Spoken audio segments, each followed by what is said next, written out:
Welcome back guys, and in this video what I'm going to tell you, let me show. Suppose you are opening your Gpay and you want that nobody can open your Gpay account without your permission, without your interference. Means you have to enter either fingerprint or a pattern which only you know how to put password, pattern lock, fingerprint lock on your Gpay in Redmi mobile. This is Xiaomi 11T Pro and I'm going to tell you, please go through the entire video to learn properly. So what needs to be done?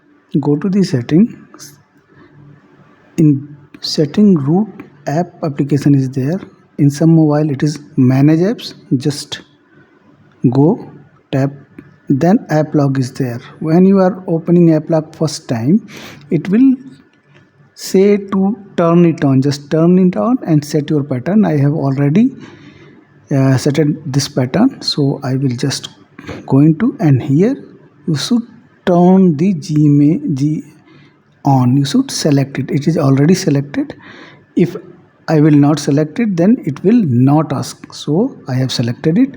Now when I will go back to Gpay, it will ask for my fingerprint lock or pattern lock.